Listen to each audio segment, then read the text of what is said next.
मूर्तिजापूर तालुक्यातील वडगाव कुरुम येथे राष्ट्रीय अन्न सुरक्षा अभियान कडधान्य योजना 2019-2020 अंतर्गत सोयाबीन अधिक तूर प्रकल्पामध्ये शास्त्रज्ञ भेट या कार्यक्रमाचं आयोजन करण्यात आलं।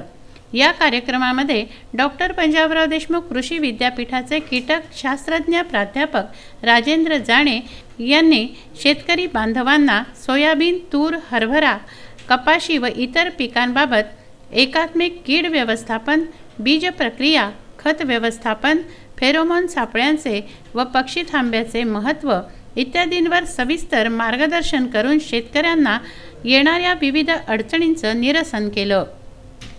यावेळी उपस्थित शेतकरी बांधवांनी समाधान व्यक्त केलं। सदर कार्यक्रमामध्ये मंडळ कृषी अधिकारी सुहास बेंडे, कृषी सहाय्यक श्रीकांत देशमुख, विशाल देशमुख यांनी सुद्धा उपस्थितांना मार्गदर्शन केलं।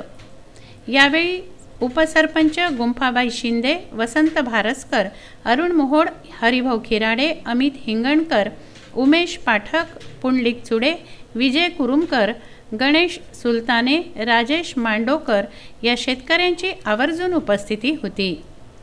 नमस्कार, मी आपणास राष्ट्रीय अन्न सुरक्षा अभियान कडधान्य कार्यक्रम सन 2019-20 अंतर्गत हा जो शासनातर्फे राबविण्यात आला आहे इथे या वडगाव गावामध्ये, तर त्या कार्यक्रमांतर्गत सोयाबीन आणि तूर या पिकावर प्रात्यक्षिक घेण्यात आलं।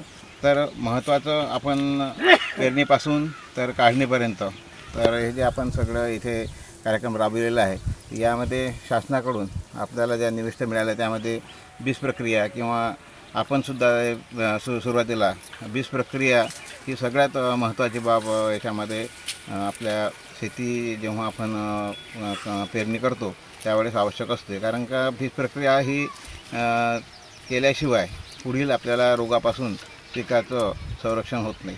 तर म्हणून बीज प्रक्रिया ही अत्यंत पहिली पायरी जर म्हटलं शेतीची तर बीज प्रक्रिया आहे पिकाची। तर बीज प्रक्रिया आपल्याला या बियाण्याला थायरम 3 ग्रॅम किंवा कार्बेंडेजिम 3 ग्रॅम प्रति किलो लावून आणि त्यानंतर शासनाकडून बऱ्याच याच्यामध्ये बाबी अंतर्भूत असतात। जसं जैविक बीज प्रक्रिया करण्यासाठी ट्रायकोडर्मा उपलब्ध असते। हे ट्रायकोडर्मा आपल्याला प्रति किलो बियाणात 4 ग्रॅम किंवा उत्पादन वाढायसाठी रायझोबियम म्हणजे हवेतलं नत्र मिळण्यासाठी रायझोबियम 1 किलो बियाण्यात 10 मिली आणि PSB म्हणजे सूरज विरघळणारे जीवाणू आपल्याला उपलब्ध करून देतात। बाळासाहेब गणोरकर, विदर्भ न्यूज, मूर्तिजापूर।